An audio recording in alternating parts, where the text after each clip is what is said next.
নমস্কার। আমরা মিথার আইডিতে কীভাবে মানে গুগল অথেন্টিকেটটা করব, সেইটা ভিডিওটা প্রত্যেকে ফলো করবেন। ফলো করে প্রত্যেকে গুগল অথেন্টিকেট করবেন। প্রত্যেকে কী করবেন, যে প্রথমে প্রত্যেকে নিজেদের ফোনে প্লে স্টোরে যাবেন।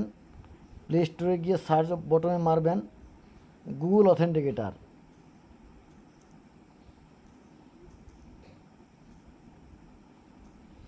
গুগল অথেন্টিকেটার মেরে সার্চ করবেন।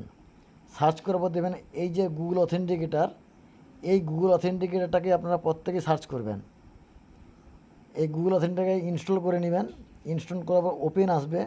ওপেন করার পর যখন ওপেনে ক্লিক করবেন, ওপেনে ক্লিক করলে আপনার মেল আইডি চাইবে।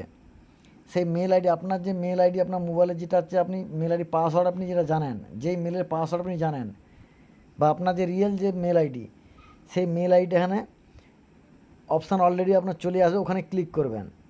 ক্লিক করলে আপনার গুগল অথেন্টিকেটার আপনার ওখানে হয়ে যাচ্ছে। এরপর আপনার প্লাস চিহ্ন বলে একটা অপশান আসবে, দেখবেন নিচে প্লাস চিহ্ন। সেই প্লাস চিহ্নে যেমন এইভাবে আমি দেখাচ্ছি, এইভাবে প্লাস চিহ্ন চলে আসবে। এই যে প্লাস চিহ্ন আসবে, প্লাস চিহ্ন যখনই আসবে এখানে স্ক্যান ইওর কিউআর কোড। যখনই স্ক্যান ইওর কিউআর কোড আসবে, তখন ওই কিউআর কোডে গিয়ে আপনারা ক্লিক করলে আপনাদের এভাবে ক্যামেরা ওপেন হয়ে যাবে। যখন ক্যামেরা ওপেন হয়ে যাবে, আপনি যে গুগল অথেন্টিকেট মানে আপনার আইডি খুলে যে স্ক্যানারটা নিয়েছিলেন সেটা অন্য ফোনে রাখবেন, রেখে সেটা স্ক্যান করে নেবেন।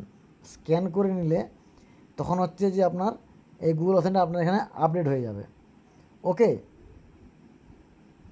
ওকে, থ্যাংক ইউ। অথেন্টিকেট যখন করবেন প্রত্যেকে দেখবেন ফলো করবেন। এই যে নিচে আপনার প্লাস চিহ্ন আছে, প্লাস চিহ্নে ক্লিক করবেন। প্লাস চিহ্নে ক্লিক করার পর দেখবেন আপনার এখানে স্ক্যানার কোড চলে আসছে। সেই স্ক্যানার যে কোডটা আছে, এই কোডটাকে আপনারা আপডেট দিবেন।